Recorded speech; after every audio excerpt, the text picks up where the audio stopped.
Hello my dear and companions, మా name is Raghavendra.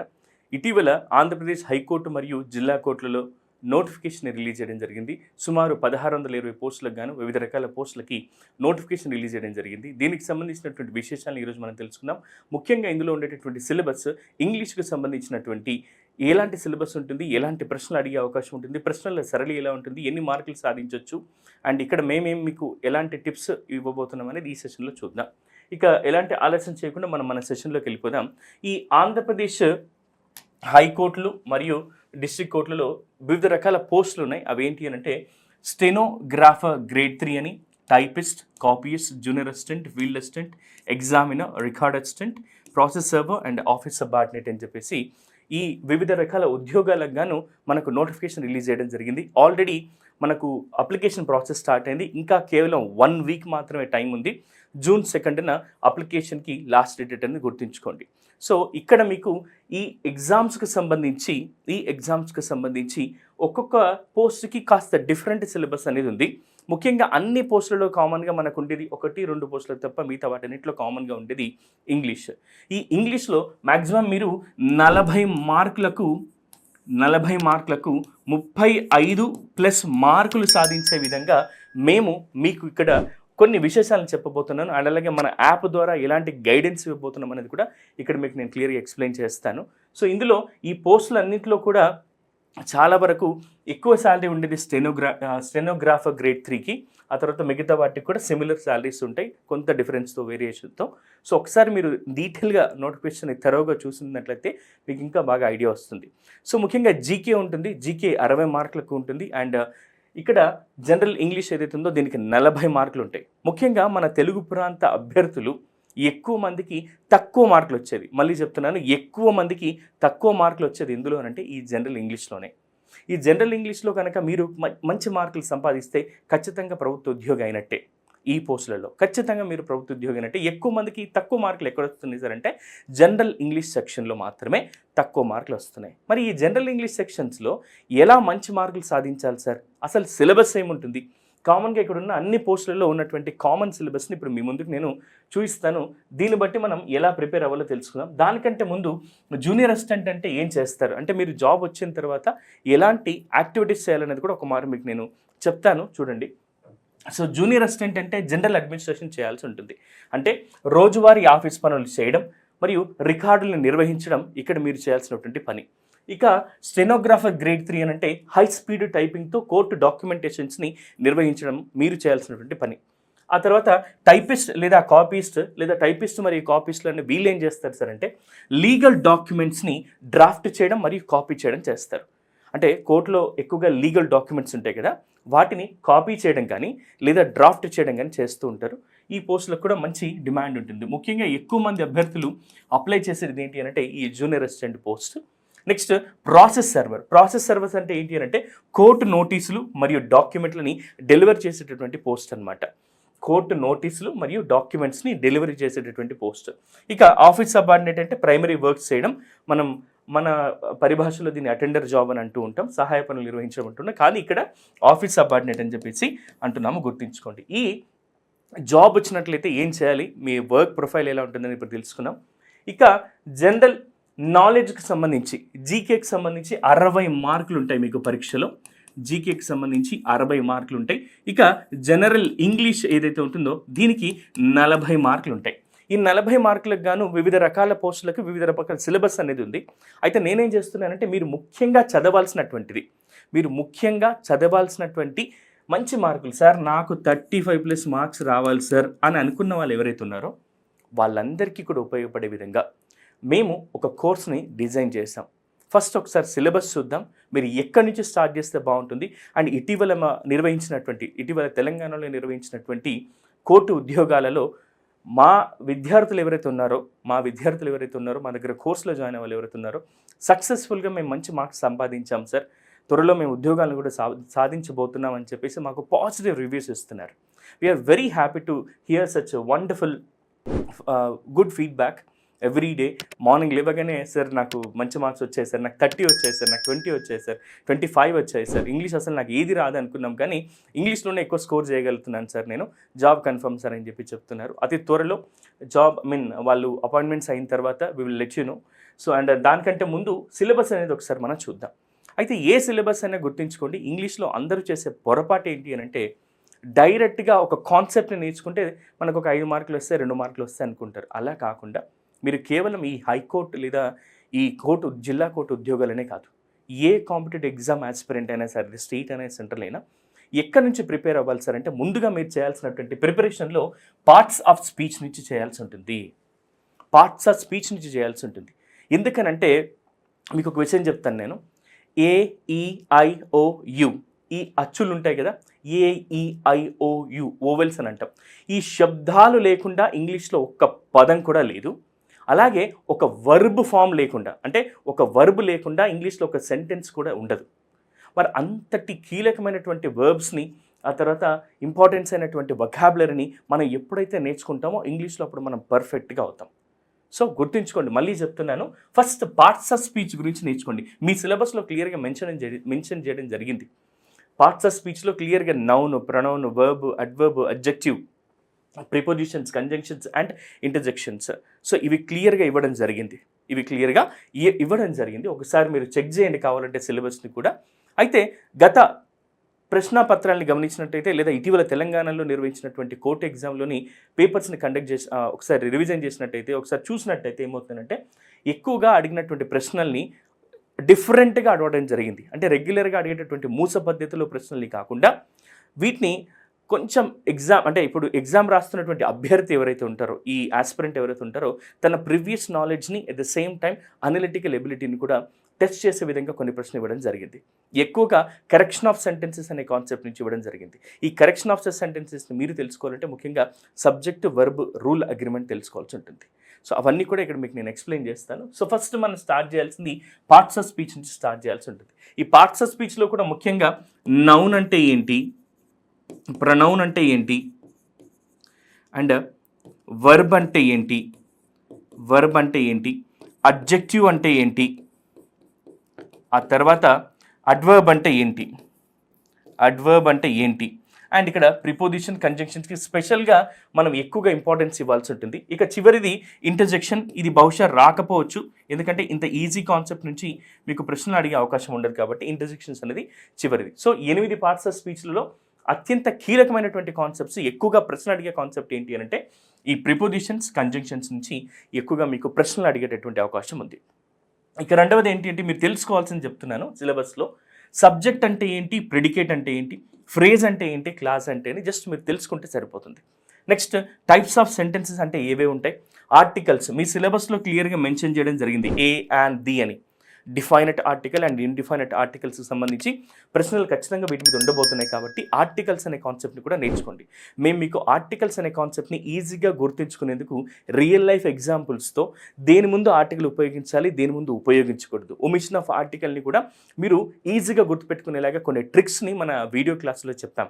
ఇక ఈ noun, pronoun, verb, adverb, adjective, interjection, preposition, కంజంక్షన్స్ని మీరు ఈజీగా గుర్తుపెట్టుకునేందుకు ప్రతి తెలుగు ప్రాంత అభ్యర్థి కూడా, ప్రతి తెలుగు మీడియం అభ్యర్థి కూడా అత్యంత ఈజీగా, సులభంగా గుర్తుపెట్టుకునేందుకు మేము రియల్ లైఫ్ ఎగ్జాంపుల్స్తో, మీకు ఆటపాటలతో అండ్ కొన్ని సినిమాటిక్ ఎగ్జాంపుల్స్తో అండ్ రియల్ లైఫ్ ఎగ్జాంపుల్స్తో ప్రిపోజిషన్ ఆఫ్ ప్లేస్ అనేటటువంటి కాన్సెప్ట్ని మేము ఒక బాల్ అండ్ ఒక చిన్న బాక్స్ ద్వారానే కంప్లీట్గా ఎక్స్ప్లెయిన్ చేసాం.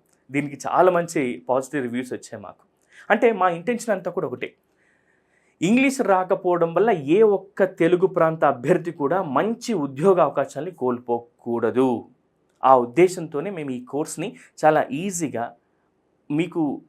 ఈజీగా అర్థమయ్యేలాగా, మీరు కూడా ఇంగ్లీష్లో మంచి మార్కులు సాధించేలాగా ఈ కోర్స్ని డిజైన్ చేశాం. అండ్ ఇంకొక విషయం మీకు ఇక్కడ చెప్పాల్సింది ఏంటి అంటే ఈ కోర్స్ని మేజర్గా మేము ఎవరిని ఫోకస్ చేసుకొని చేస్తున్నాం సార్ అంటే గ్రామీణ నేపథ్యం, తెలుగు మీడియం బ్యాక్గ్రౌండ్, ఇంగ్లీష్ అంటే భయం ఎవరైతే ఉంటుందో వాళ్ళకి ఇంగ్లీష్లో మంచి మార్కులు వచ్చే విధంగా, అలాగే ప్రతి కాన్సెప్ట్ ఎక్స్ప్లెయిన్ చేస్తున్నప్పుడే ప్రశ్న ఈ విధంగా అడిగే అవకాశం ఉంటుందని అక్కడ క్లియర్గా ఎక్స్ప్లెయిన్ చేయడం జరిగింది. సో నెక్స్ట్ మనము క్వశ్చన్ ట్యాగ్స్, ఆ తర్వాత టైప్స్ ఆఫ్ సెంటెన్సెస్ గురించి. ఇక్కడ ఉన్నటువంటి టైప్స్ ఆఫ్ సెంటెన్సెస్ అంటే ఇవి 4 రకాలు ఉంటాయి. ఇవి ఏంటి సార్ అంటే మనకు డిక్లరేటివ్, అసర్టివ్ అని, ఆ తర్వాత interrogative sentence, imperative sentences and exclamatory sentence అని, అవి 4 ఉంటాయి అవి చేసే పనులను బట్టి. బట్ ఇక్కడ ఉన్నటువంటి ఈ టైప్స్ ఆఫ్ సెంటెన్సెస్ అంటే ఏంటి అంటే ఇవి క్లాజ్ని బేస్ చేసుకుని వస్తాయి. క్లాజ్ని బేస్ చేసుకుని అంటే సింపుల్, కంపౌండ్, కాంప్లెక్స్ సెంటెన్సెస్ అని ఉంటాయి. ఇవి కొంచెం మనం డెప్త్గా క్లాసెస్ చెప్పుకున్నట్టు చెప్తాం. బట్ ఇక్కడ ఈ సింపుల్, కంపౌండ్, కాంప్లెక్స్ సెంటెన్సెస్ అనేది మీకు లేదు, సిలబస్లో లేదు, మీకు అక్కర్లేదు కూడా ఇది. నెక్స్ట్ మనకున్నటువంటి సిలబస్లో టెన్సెస్ ఒక్కటి మీరు నేర్చుకుంటే సగం ఇంగ్లీష్ నేర్చుకున్నట్టే. ఎందుకు ఈ మాట అంటే ఇప్పుడు మనం హ్యూమన్ బాడీ మొత్తం, మానవ శరీరానికి మొత్తానికి హార్ట్ ఎంత ఇంపార్టెంటో, ఈ గుండె ఎంత ఇంపార్టెంటో, ఈ ఇంగ్లీష్ గ్రామర్కి ఒక టెన్సెస్ అనే కాన్సెప్ట్ అంత ఇంపార్టెంట్. ఈ టెన్సెస్ని కూడా మేము ఏం చేసాం సార్ అంటే 12 సబ్ టెన్సెస్ని అంటే ప్రజెంట్ టెన్స్లో 4, పాస్ట్ టెన్స్లో 4, ఫ్యూచర్ టెన్స్లో 4 సబ్ టెన్సెస్ని అవి కూడా ఎలా నేర్పించాం సార్ అంటే కేవలం కాంపిటేటివ్ పర్పస్లోనే కాదు, మీరు రియల్ లైఫ్లో కూడా రేపు ఉద్యోగం వచ్చిన తర్వాత కూడా ఎవ్వరి ముందు కూడా ఇంగ్లీష్లో మాట్లాడకుండా, తడబడకుండా మాట్లాడే విధంగా, తప్పులు లేకుండా రాసే విధంగా, డ్రాఫ్టింగ్ కూడా ఉపయోగపడే విధంగా మేము ఇక్కడ ది బెస్ట్గా ఎగ్జాంపుల్స్తో ఇచ్చాం. ప్లస్ దీంతో పాటు మేము ఏం చేసాం సార్ అంటే మా వీడియో పాఠాలతో పాటు ప్రతి వీడియోని మళ్ళీ మీరు వీడియో చూస్తున్న ప్రతిసారి కూడా ఇలా పాజ్ చేసి అక్కడ ఉన్న నోట్స్ రాసుకునేందుకు మీకు ఇబ్బంది పడకుండా వీడియో క్లాస్లో ఉన్నటువంటి నోట్స్ని మళ్ళీ సపరేట్గా పీడిఎఫ్స్ అని చెప్పేసి కంప్లీట్ ఒక పీడిఎఫ్ మెటీరియల్ని కూడా మేము ఇచ్చాం. అత్యంత ఇంపార్టెంట్ అయినటువంటి పీడిఎఫ్స్ని మేము ఇచ్చాం. చాలా మాకు ఏపీ, తెలంగాణలోని 2 మిత్రులు కూడా, అంటే ముఖ్యంగా చాలామంది అభ్యర్థులు కూడా కాంపిటేటివ్ ఆస్పిరెంట్స్కి ఈజీగా అర్థమయ్యే విధంగా తెలుగులో మరియు ఇంగ్లీష్లో బైలింగ్వల్ మెథడ్లో మెటీరియల్ని తయారు చేసి అక్కడ మీకు ఇవ్వడం జరిగింది. ఆ మెటీరియల్ని ఉపయోగించుకున్న చాలామంది మాకు చాలా మంచి రెస్పాన్స్ ఇచ్చారు. అండ్ ప్రతి ఒక్కరు కూడా మమ్మల్ని అప్రిషియేట్ చేస్తున్నారు. అండ్ మీరు కూడా ఒకసారి మెటీరియల్ని చూడొచ్చు. అండ్ డెమో లెసన్స్ కొన్ని ఉన్నాయి, ఒకసారి మీరు యాప్ డౌన్లోడ్ చేసుకొని కూడా చూడొచ్చు. Next active and passive voice, direct and indirect speech. And ఈ active and passive voice, direct and indirect speech అనే కాన్సెప్ట్లు ఇప్పుడే కాదు, అంటే మీరు కాంపిటేటివ్ ఆస్పిరెంట్స్గానే కాదు, రేపు జాబ్ వచ్చిన తర్వాత కూడా మీరు డ్రాఫ్టింగ్కి ఇవన్నీ ఖచ్చితంగా ఉపయోగపడతాయి. నెక్స్ట్ ఇప్పుడు మీకున్న సిలబస్లో క్లియర్గా మెన్షన్ చేసింది ఏంటంటే సినోనిమ్స్ అండ్ యాంటోనిమ్స్. సినోనిమ్స్ అంటే ఏంటి సార్ అంటే, సినోనిమ్స్ అంటే పర్యాయ పదాలు, ఈక్వల్ మీనింగ్ వర్డ్స్ లేదా పర్యాయ పదాలు, సిమిలర్ మీనింగ్ వర్డ్స్ అంటాం. ఇక యాంటోనిమ్స్ అంటే ఏంటి సార్ అంటే వ్యతిరేక పదాలు. ఇవి కూడా మేము ఏం చేస్తామంటే రెగ్యులర్గా అన్ని రకాల పోటీ పరీక్షల్లో అడిగేటటువంటి అత్యంత ముఖ్యమైనటువంటివి సినోనిమ్స్, యాంటోనిమ్స్ని పీడిఎఫ్స్ రూపంలో మీకు అందించాం. ఒకసారి ఆ పీడిఎఫ్స్ని చదవండి. అవి రెగ్యులర్గా గత ఒక 4 సంవత్సరాల నుంచి అడుగుతున్నటువంటి వాటిని కంప్లీట్గా ది బెస్ట్గా క్యూరేట్ చేసి ఒక పీడిఎఫ్ రూపంలో అందించాం. వీడియో ఉంటుంది ప్లస్ పీడిఎఫ్ రూపంలో ఉంటుంది. సో అది కూడా మీరు ఒకసారి చెక్ చేయండి మన యాప్లో. స్పెల్లింగ్ రూల్స్ని ఎంత ఈజీగా ఎక్స్ప్లెయిన్ చేయడం జరిగిందంటే మొత్తం ఒక 16 రూల్స్ని ఈజీగా మీరు లైఫ్లో గుర్తుపెట్టుకునేటప్పుడు, అంటే కేవలం కాంపిటేటివ్ ఆస్పిరెంట్స్గా ఇక్కడ మాత్రమే కాకుండా రేపు జాబ్ వచ్చిన తర్వాత కూడా మీకు ఇబ్బంది కాకూడదనే ఉద్దేశంతో స్పెల్లింగ్ రూల్స్ని క్లియర్గా చెప్పడం జరిగింది. ఎగ్జామ్లో మీకు క్వశ్చన్ని చూడగానే ఇది ఈ స్పెల్లింగ్ రూల్ ప్రకారము ఇక్కడ మిస్టేక్ ఉంది, ఈ వర్డ్, ఈ లెటర్ ఇక్కడ రాకూడదు, ఇలా రావాలి అనేది మీరు ఈజీగా ఐడెంటిఫై చేసేలాగా స్పెల్లింగ్ రూల్స్ వీడియోను కూడా మేము క్లాసులలో మీకు యాడ్ చేయడం జరిగింది. దీంతో పాటుగా స్పెల్లింగ్స్ ఆర్ మిస్స్పెల్డ్ వర్డ్స్ అని ఉంది. ఇదే కాన్సెప్ట్ని ఈ వీడియోలో మేము ఎక్స్ప్లెయిన్ చేయడం జరిగింది, ఒకసారి చూడండి. Next homophones, homonyms and homographs. మీకు ఇచ్చినటువంటి సిలబస్లో ఇది లేదు, కాకపోతే అడిగే అవకాశం ఉంది కాబట్టి మీకు మేము పీడిఎఫ్ రూపంలో అందిస్తున్నాం, ఒకసారి చూడండి. Next idioms and phrases. Idiomatic expressions అనేవి చాలా చాలా చాలా ఇంపార్టెంట్. ఈ మధ్యకాలంలో ఎక్కువగా అడుగుతున్నటువంటి ప్రశ్నలలో మొన్న తెలంగాణలో నిర్వహించిన కోర్టు ఉద్యోగాలలో కూడా ఈ ఇడియామెటిక్ ఎక్స్ప్రెషన్స్ మీద చాలా ప్రశ్నలు వచ్చాయి. మేమేం చేస్తున్నాం సార్ అంటే ఒక 100 అత్యంత ఇంపార్టెంట్ అయినటువంటివి గత 3 సంవత్సరాలుగా లాస్ట్ 3 years నుంచి స్టేట్ అండ్ సెంట్రల్ ఎగ్జామ్స్లో అడుగుతున్నటువంటి అత్యంత కీలకమైనటువంటి 100+ ఇంపార్టెంట్ ఇడియామెటిక్ ఎక్స్ప్రెషన్స్ అండ్ ఫ్రేజెస్ని మీకు పీడిఎఫ్ రూపంలో ఇచ్చాం. అండ్ కొన్నిటిని మేము వీడియో రూపంలో కూడా, అంటే వీడియో క్లాస్లో కూడా మీకు ఎక్స్ప్లెయిన్ చేయడం జరిగింది. ఇవి క్లియర్గా ఉన్నాయి, మన యాప్లో ఉన్నాయి, చూడండి. కేవలం కోర్టు ఉద్యోగాలే కాకుండా Group 1, Group 2, Group 3 ఎగ్జామ్స్ ఎవరైతే రాశారో, ఇటీవల నిర్వహించినటువంటి రైల్వే ఎగ్జామ్స్ ఎవరైతే రాశారో, ఈ ఇడియామెటిక్ ఎక్స్ప్రెషన్స్ నుంచి చాలా ప్రశ్నలు వచ్చాయి. కాబట్టి ఈసారి కూడా ఖచ్చితంగా మీకు కోర్టు ఉద్యోగాలలో ఖచ్చితంగా వస్తాయి. వీటిని ఇంకా ఈజీగా గుర్తుంచుకునేందుకు ఏం చేస్తామంటే సినిమాటిక్ ఎగ్జాంపుల్స్ చెప్తాం. రియల్ లైఫ్లో ఈ సందర్భాలను ఎలా ఉపయోగిస్తామని. ఫర్ ఎగ్జాంపుల్ మనకు బీట్ అరౌండ్ ద బుష్ అనేటువంటి ఒక ఇడియామెటిక్ ఎక్స్ప్రెషన్ ఉంది. బీట్ అరౌండ్ ద బుష్ అని. బీట్ అరౌండ్ ద బుష్ అంటే అర్థం ఏంటి అని అంటే ఎక్కడ కొట్టాలో అక్కడ కొట్టకుండా మిగతా వాటి మీద కొట్టడం. అంటే ఫర్ ఎగ్జాంపుల్ ఈ బీట్ అరౌండ్ ద బుష్ అంటే ఏంటి అని అంటే, తెలుగులో మనకు ఒక సామెత ఉంది, చల్లకొచ్చి ముంత దాచినట్టు అని. అంటే మనం ఏదైతే విషయాన్ని తెలుసుకోవడానికి వచ్చామో, లేదా ఏదైతే విషయాన్ని అడగడానికి వచ్చామో, లేదా ఏదైతే హెల్ప్ అడగడానికి వచ్చామో అది అడగకుండా మిగతా విషయాలన్నీ మాట్లాడుతూ ఉంటారు. దీన్నే బీట్ అరౌండ్ ద బుష్ అనేటటువంటి ఇడియామెటిక్ ఎక్స్ప్రెషన్తో చెప్తాం. ఇక్కడ మేము ఎలా చెప్పామనంటే, మీకు ఒక తెలుగులో సాంగ్ కూడా ఉంది, ఆట కవ్వాలా పాట కవ్వాలా అని. అందులో ఒక లిరిక్ కూడా ఉంది, చల్లకొచ్చి ముంత దాస్తే లాభం లేదే అని. సో ఆ సాంగ్ని రెఫరెన్స్గా చెప్తూ కూడా మళ్ళీ మీకు ఇక్కడ బీట్ అరౌండ్ ద బుష్ అనేది లైఫ్ లాంగ్ ఇక మీరు ఎప్పుడు మర్చిపోకూడదనే ఉద్దేశంతో రియల్ లైఫ్ ఎగ్జాంపుల్స్తో కూడా ఇవ్వడం జరిగింది. ఇలాంటి ఒక 100 ఇంపార్టెంట్ ఇడియామెటిక్ ఎక్స్ప్రెషన్స్ని మనకు పీడిఎఫ్ రూపంలో కూడా ఇవ్వడం జరిగింది. ప్లస్ మీకు మళ్ళీ క్వశ్చన్స్ రూపంలో కూడా ఇవ్వడం జరిగింది. ఒకసారి మన యాప్లో ఉన్నటువంటి కంటెంట్ని చూడండి, పీడిఎఫ్స్ని చూడండి. ఖచ్చితంగా మీరు you love them. I mark my words, మీరు ఒక్కసారి చూసిన తర్వాత ఖచ్చితంగా అంటారు, సార్ ది బెస్ట్గా ఉన్నాయి సార్, ష్యూర్ మీరు చెప్పినట్టుగానే ఉన్నాయి, మేము ఖచ్చితంగా కాన్ఫిడెంట్గా చెప్తున్నాం, ఈసారి మంచి మార్కులు సాధిస్తామని మీరే మాకు కాల్ చేసి చెప్తారు. నెక్స్ట్ రీడింగ్ కాంప్రహెన్షన్లో ఎలాంటి ప్రశ్నలు అడుగుతారు, ప్రశ్నల సరళి ఎలా ఉంటుంది, వాటిని ఈజీగా ఎలా గుర్తుంచుకోవాలనేది ఇక్కడ మేము మన యాప్లో ఇవ్వడం జరిగింది. కొన్ని ఎగ్జాంపుల్స్ని ఇచ్చాను అండ్ రీడింగ్ కాంప్రహెన్షన్ ప్రశ్నల్ని ఈజీగా ఎలా సాల్వ్ చేయొచ్చో తెలుసాం. 5 మార్కులు సులభంగా వస్తాయి సార్, జస్ట్ పారాగ్రాఫ్ చదివి దాని కింద క్వశ్చన్స్ని ఆన్సర్ చేస్తే చాలు 5 మార్కులు. ఆన్సర్స్ వాడేస్తాడు కదా, జస్ట్ ఒక్క ఆన్సర్ని మనం సెలెక్ట్ చేసుకుంటే చాలు 5 మార్కులు. అవి ఎలా ఈజీగా సంపాదించవచ్చో ఈ వీడియోలో మేము క్లియర్గా చెప్పడం జరిగింది. ఇక్కడ నెక్స్ట్ సెంటెన్స్ రీఅరేంజ్మెంట్ అని ఉంది. సెంటెన్స్ రీఅరేంజ్మెంట్ లేదా సెంటెన్స్ ఫిల్లింగ్ అని ఉంటుంది మీకు, అంటే fill in the blanks. So సెంటెన్స్ని ఫిల్ చేయాల్సి ఉంటుంది అందులో, అది కూడా అక్కడ మీకు క్లియర్గా వీడియోలో ఎక్స్ప్లెయిన్ చేయడం జరిగింది. కొన్ని ఇంపార్టెంట్ క్వశ్చన్స్ని మేము పీడిఎఫ్ రూపంలో ఇచ్చాము. Next sentence improvement and passage completion, ఈ రెండు కూడా సిమిలర్ కాన్సెప్ట్సే. నెక్స్ట్ ఇది కూడా సెంటెన్స్ కంప్లీషన్ ఉంది. అండ్ కరెక్షన్ ఆఫ్ సెంటెన్సెస్, ఇది అత్యంత కీలకమైనటువంటి కాన్సెప్ట్. మనం పార్ట్స్ ఆఫ్ స్పీచ్లో ప్రిపోజిషన్స్ అండ్ కంజంక్షన్స్కి ఎంత ఇంపార్టెన్స్ ఇచ్చామో, సినోనిమ్స్ యాంటోనిమ్స్కి ఎంత ఇంపార్టెన్స్ ఇస్తున్నామో, ఇక్కడ ఈ కరెక్షన్ ఆఫ్ సెంటెన్సెస్కి అంత ఇంపార్టెన్స్ ఇవ్వాల్సి ఉంటుంది. ఎందుకు సార్ కరెక్షన్ ఆఫ్ సెంటెన్స్కి ఎంత ఇంపార్టెంట్ అంటే, గుర్తుంచుకోండి, ఐ వచ్చినప్పుడు యామ్ వస్తుందా, ఈజ్ వస్తుందా, ఆర్ వస్తుందా అనే విషయం తెలియకపోతే గ్రామటికల్గా మనకు తప్పు చేసినట్టే కదా. అందుకనే సబ్జెక్ట్ వర్బ్ అగ్రిమెంట్ అని అంటాం. అంటే మనకు మొత్తంగా బీ ఫార్మ్స్ అని ఉంటాయి. బీ ఫార్మ్స్ అంటే ఈ హెల్పింగ్ వర్బ్స్, ఏం లేదు ఇందులో. సబ్జెక్ట్ అంటే ఏంటి, ఎవరైతే పని చేస్తుంటారో సెంటెన్స్లో ఎవరి గురించి అయితే మనం మాట్లాడతామో అది సబ్జెక్ట్. ఇవి మనకు సింపుల్గా చెప్పాలంటే ఐ నేను, యు నీవు లేదా మీరు, వి మేము లేదా మనము, దే అంటే వారు, హీ షీ ఇట్, హీ అంటే అతడు, షీ అంటే ఆమె, ఇట్ అంటే ఇది. ఈ 7 సబ్జెక్టివ్ ప్రొనౌన్స్ అని అంటాం, వీటినే సబ్జెక్ట్స్ అని అంటాం. ఇవి కాకుండా సింగులర్ నౌన్స్, నేమ్స్ని ఉపయోగిస్తే సింగులర్ నౌన్ అంటాం, ఒకటి కంటే ఎక్కువ ఉంటే ప్లూరల్ నౌన్స్ అంటాం. ఇలా ఈ 9 రకాల సబ్జెక్ట్స్ని మనం సెంటెన్సెస్లో యూజ్ చేస్తాం. మరి ఐ వచ్చినప్పుడు ప్రజెంట్ బీ ఫార్మ్స్ అంటే ఉండుట అనే స్థితిని తెలియజేస్తాయి. ప్రజెంట్ బీ ఫార్మ్స్ అంటే ఒకసారి చెప్తాను చూడండి. ప్రజెంట్ టెన్స్లో వాడితేనేమో మనకు బీ ఫార్మ్స్ అనేవి బీ అంటే ఉండుట, ఉన్నాము అనే స్థితిని తెలిపేవి. యామ్ అని అంటున్నాం, యామ్, ఈజ్, ఆర్ అనేవి ప్రజెంట్ టెన్స్లో వాడితే, వజ్, వర్ అనేవి పాస్ట్ టెన్స్లో మనం వాడతాం. యామ్ అంటే అర్థం ఏంటి అని అంటే ఉన్నాను అని అర్థం.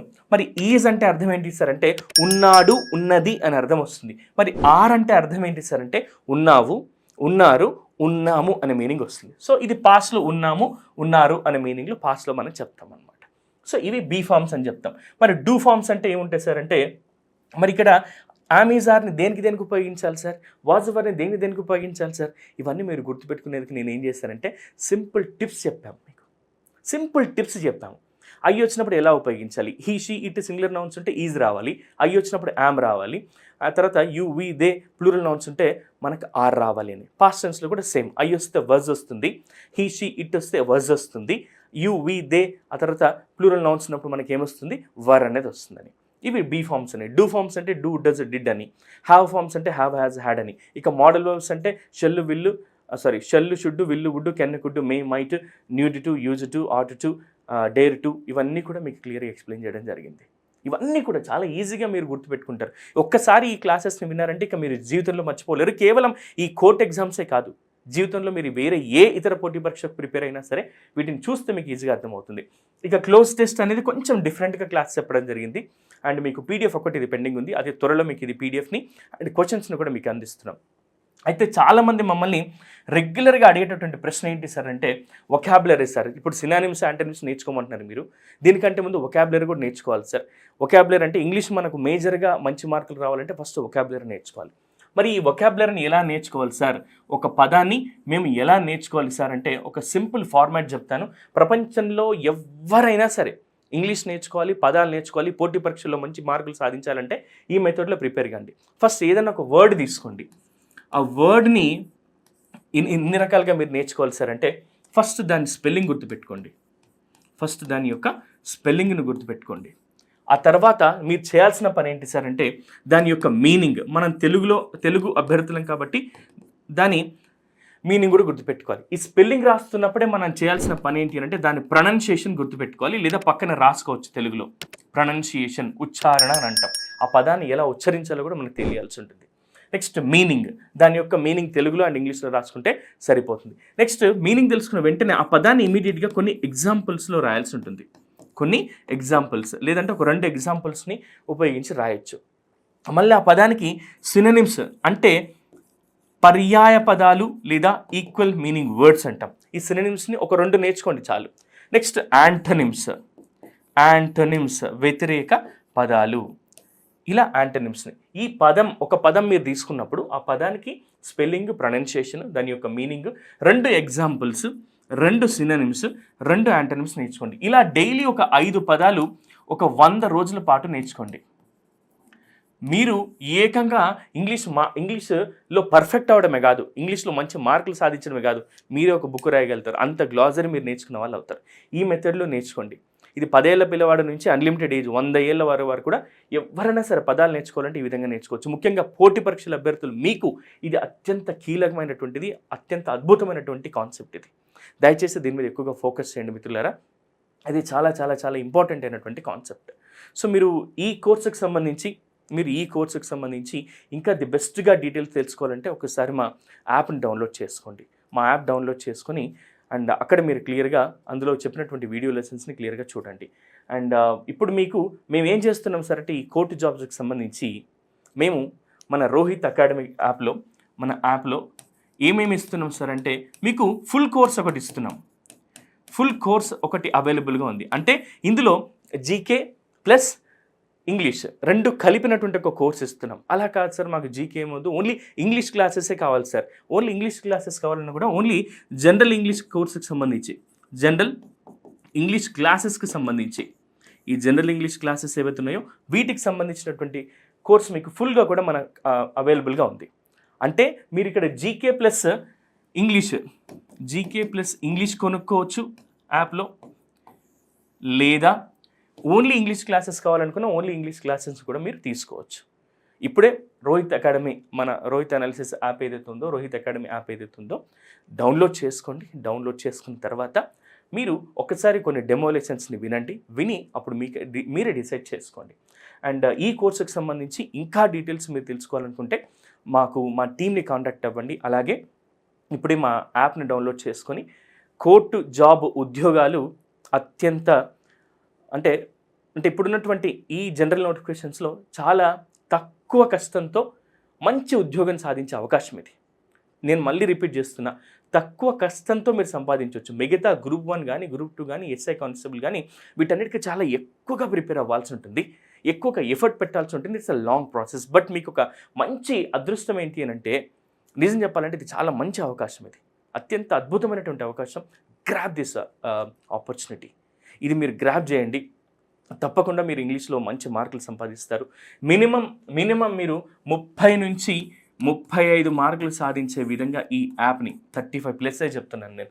We are confidently telling you this. మీరు కనుక మేము ఇచ్చినటువంటి క్లాసెస్ని విని చదివి ప్రాక్టీస్ చేసి, అండ్ ఇంకా చాలామందికి ఒక విషయం చెప్తున్నాను నేను, ఈ పీడిఎఫ్స్ అన్నింటిని కూడా మళ్ళీ సపరేట్గా ఇంకొక ఫోల్డర్ క్రియేట్ చేసి పీడిఎఫ్ ఫైల్స్ అని చెప్పేసి మన యాప్లో ఇచ్చాం. ఒకసారి వాటిని కూడా మీరు చూడండి. ఏదైనా మీకు అవైలబుల్ లేకపోయినా మా టీమ్ని కాంటాక్ట్ అవ్వండి. తప్పకుండా మా వాళ్ళు ఏదైనా టెక్నికల్ ఇష్యూ ఉన్నా కూడా రిజాల్వ్ చేస్తారు. సో ఇంకా ఎలాంటి ఆలస్యం చేయకుండా, ఇప్పటికి ఎవరైనా అప్లై చేయని వాళ్ళు ఉంటే దయచేసి ఇప్పుడే మీరు అప్లికేషన్ ప్రాసెస్ స్టార్ట్ చేయండి. జూన్ 2 వరకు మాత్రమే లాస్ట్ డేట్ కాబట్టి అంత లోపే ప్రాసెస్ని కంప్లీట్ చేసుకొని మీ ప్రిపరేషన్ని స్టార్ట్ చేయండి. ఇంగ్లీష్లో మీరు 30 నుంచి 35 మార్కులు, and I mark my words, మీరు ఇవి కనుక మేము చెప్పినట్టుగా ప్రిపేర్ అయితే 35+ మార్క్స్ సంపాదిస్తారు. And I'm not saying this like వండర్గా మీరు అనిపించినా సరే, కొంచెం ఎగ్జాగరేషన్గా అనిపించినా సరే 40కి 40 మార్కులు కూడా మీరు సంపాదించవచ్చు. We're confidently telling this. మీరు కనుక ఖచ్చితంగా ది బెస్ట్గా ఇలా ప్రిపేర్ అయినట్లయితే, మేము చెప్పినట్టుగా అండ్ మా క్లాసులు చెప్పిన విధంగా మీరు నేర్చుకొని ప్రిపేర్ అయినట్లయితే ఖచ్చితంగా మీరు మంచి మార్కులు సంపాదించాలని మనస్ఫూర్తిగా కోరుకుంటూ నేను మీ రాఘవేంద్ర. ఇప్పుడే మీరు మన రోహిత్ అకాడమీ యాప్ని డౌన్లోడ్ చేసుకొని మీరు ఏదైతే ఇప్పుడు మీకు చెప్పడం జరిగిందో యాప్ని, ఆ కోర్స్ని తీసుకోండి. ఇందులో 2 ఉన్నాయి సార్ ఆప్షన్స్. నాకు ఫుల్ కోర్స్ కావాలంటే జీకే ప్లస్ ఇంగ్లీష్ ఉంది. లేదు సార్ ఓన్లీ ఇంగ్లీష్ మాత్రమే కావాలంటే ఇంగ్లీష్ కోర్స్ కూడా ఉంది. Okay, wishing you all the best. నేను మీ రాఘవేంద్ర. మళ్ళీ కలుద్దాం. Thank you.